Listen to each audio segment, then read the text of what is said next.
নমস্কার, স্বাগত 24 ঘন্টা। আমি পূজা রয়েছে আপনাদের সঙ্গে। চোখ রাখবো বিস্তারিত খবরে।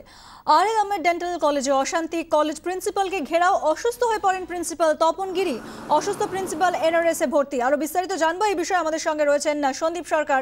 সন্দীপ, কি এই মুহূর্তের পরিস্থিতি? দেখো, এই মুহূর্তে পরিস্থিতি নিয়ন্ত্রণে এসেছে ঠিকই, কিন্তু আর আহমেদ ডেন্টাল কলেজের তিনি এই মুহূর্তে এনআরএস মেডিকেল কলেজ চিকিৎসাধীন রয়েছেন। একটি ঘেরাও কর্মসূচি আজকে ছিল। একদল ছাত্র তারা অধ্যক্ষকে ঘেরাও করেন এবং সেই ঘেরাওয়ের সামনে ছিলেন স্বাস্থ্য ভবনের স্বাস্থ্যকর্তা। তাদের বক্তব্য যে আর আহমেদ ডেন্টাল কলেজ তারা রুম চান, এই রুমটি তারা রুম হিসেবে ব্যবহার করবে। সেই রুম যেহেতু আর আহমেদ ডেন্টাল কলেজের প্রাক্তনী, সে কারণে একটি রুম তাদের দিতে হবে। মূলত এডিএইচএস ডক্টর প্রদ্যুৎ বিশ্বাস এবং deputy secretary dental wing doctor Bimalendu Saha, এই দুজনের নেতৃত্বে আজকে বিক্ষোভ শুরু হয়। প্রিন্সিপালকে প্রায় 2.5 ঘন্টার মতো ঘেরাও করে রাখা হয়েছিল। যখন এই ঘেরাও চলছে তার মাঝেই হঠাৎ করেই বুকে করেন প্রিন্সিপাল।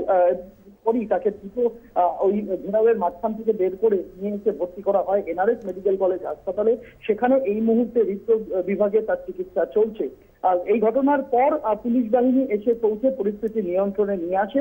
এখন পরিস্থিতি বলা যেতে পারে মোটের উপরে কন্ট্রোলে রয়েছে। সন্দীপ, ধন্যবাদ। সন্দীপ সরকার আমাদের প্রতিনিধি ছিলেন টেলিফোন লাইনে। ত্রিস্তর পঞ্চায়েতে নির্বাচিত কোনো জনপ্রতিনিধির আর মন্ত্রী হতে বাধা থাকছে না। সাংসদ হতেও পারবেন তিনি।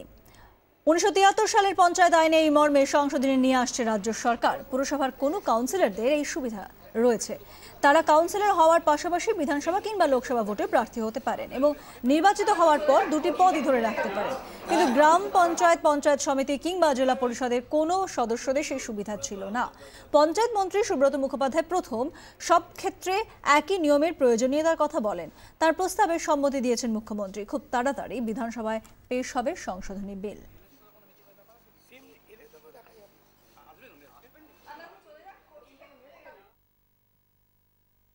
শুধু সরকারি ডাক্তাররা নয়, এবার দেশের সব ডাক্তারকে লিখতে হবে ওষুধের জেনারিক নাম।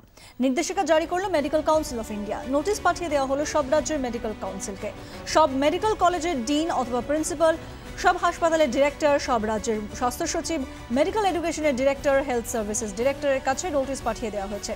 এই নির্দেশ মান্য করতে আরও প্রচারের নির্দেশ দেওয়া হয়েছে। কড়া নজরদারির নির্দেশ দেওয়া হয়েছে সব রাজ্যের মেডিকেল কাউন্সিলকে। নির্দেশ অমান্যে সংশ্লিষ্ট কর্তৃপক্ষ ব্যবস্থা নিতে পারবে বলেও নির্দেশিকায় বলা হয়েছে।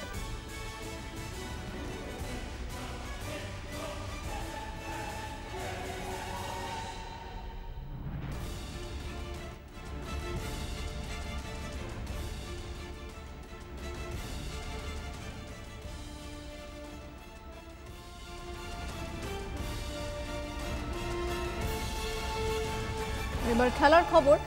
আইজল গেরোক টপকাতে পারল না মোহনবাগান। পাহাড় জয় করা হলো না সবুজ মেরুনের, যার ফলে খেতাবি জয়ে আপাতত ধাক্কা খেল মোহনবাগান। 81 মিনিটে আইজলের হয়ে গোল করেন রলতে। হাই ভোল্টেজ ম্যাচের দিকে আজ তাকিয়েছিলেন সবাই। মোহনবাগান এবং আইজলের ম্যাচ, এবং কার্যত আজ আইজলকে হারালেই আই লিগ চ্যাম্পিয়ন হতো মোহনবাগান। তবে সেই স্বপ্ন অধরাই থেকে গেল মোহনবাগানের। আইজল গেরো টপকাতে পারল না বাগান শিবির। পাহাড় জয় করা হলো না সবুজ মেরুনের, যার ফলে খেতাবি জয় আপাতত ধাক্কা খেল বাগান। 81 মিনিটে আইজলের হয়ে গোল করেন রালতে। 1-0 গোলে এই ম্যাচ হারে মোহনবাগান।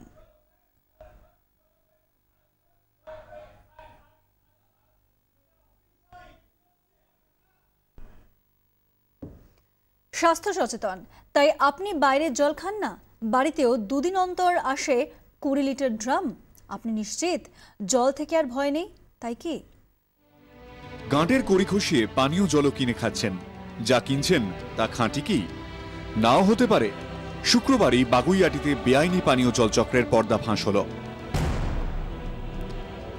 বাগুইআটির ফ্লাইওভারের কাছে একটি বাড়িতে জলের জমাটি কারবার। ব্যস্ত ভিআইপি রোডের ধার, তার পাশেই একেবারে খোলা চলছে প্যাকেজ ড্রিঙ্কিং ওয়াটারের বেআইনি ব্যবসা। গোপন সূত্রে খবর পেয়ে হানা দেয় West Bengal package drinking water অ্যাসোসিয়েশনের সদস্যরা। পৌঁছেই চক্ষু চরক গাছ। কলের মুখে ধুলো ছাঁকার সস্তা ফিল্টার, তার মাধ্যমেই জল ভরা হচ্ছে 20 লিটারের ড্রামে।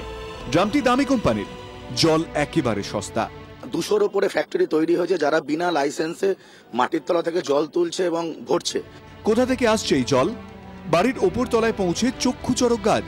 সাবমার্সিবল পাম্প দিয়ে মাটির গভীর থেকে তোলা হচ্ছে জল, তারপর সাধারণ আরও পদ্ধতিতে ফিল্টার করেই পাঠানো হচ্ছে ড্রামে। কোন জল যাচ্ছে আপনার আমার ঘরে? এসে নজরে পড়লো আরো একটা জিনিস, এখান থেকে পাওয়া গেল এই আরো কেমিক্যাল পিউরিফায়ারের যেটা ওষুধ, যে কেমিক্যাল, সেটা আরোর ভেতরে যত নোংরা আছে সেটা বেরিয়ে যাওয়ার জন্য এই কেমিক্যাল, কিন্তু এই কেমিক্যালটা এরা ইউজ করছে, কোনো মাপকাঠি নেই। যে সংস্থা এটা করছে তার কাছে ট্রেড লাইসেন্স নেই, তার কাছে আইএসআই স্বীকৃত কোনো লাইসেন্স নেই, ফুড লাইসেন্স পর্যন্ত নেই। অর্থাৎ যে প্যাকেজ ড্রিঙ্কিং ওয়াটার তারা তৈরি করছেন সেটা বেআইনি। আপনার কাছে ট্রেড লাইসেন্স আছে? না, এগুলো কোনো কাগজপত্র ফায়ার লাইসেন্স আছে? ওয়াটার পিউরিফায়ার লাইসেন্স আছে? না, নেই, এগুলো নেই। এই জলই যাচ্ছে ক্রেতার কাছে, হয়তো আপনার বাড়িতেও পৌঁছচ্ছে। কতটা নিরাপদ এই জল? শুধু কলের জলে নানা রকম হেভি মেটাল, নানা রকম অনেক কিছু ব্যাকটেরিয়া, অনেক কিছু থাকতে পারে। কলকাতাতেই ফাঁস হয়েছে ভেজাল দুধের চক্র। উত্তর 24 পরগনার দেগঙ্গায় ধরা পড়েছে ভেজাল ভোজ্য তেলের কারখানা। হুগলির শ্রীরামপুরে প্রকাশ্যে এসেছে জীবনদায়ী ওষুধের জালিয়াতি ছবি। এবার বাগুইআটিতে ধরা পড়ল জলেও ভেজাল। মানুষ তাহলে ভরসা করবে কিসে? আপনার বাড়িতে পৌঁছচ্ছে, আমার বাড়িতে পৌঁছচ্ছে, আমি কিন্তু যাচাই করছি না, কিন্তু তার ভেতরে কি মারাত্মক বিষ মিশে রয়েছে সেটা ধরা পড়লো বাগুইআটিতে এখানে এসে। ক্যামেরায় অমিত দাসের সঙ্গে ঋত্বিক মণ্ডল, 24 ঘন্টা, কলকাতা।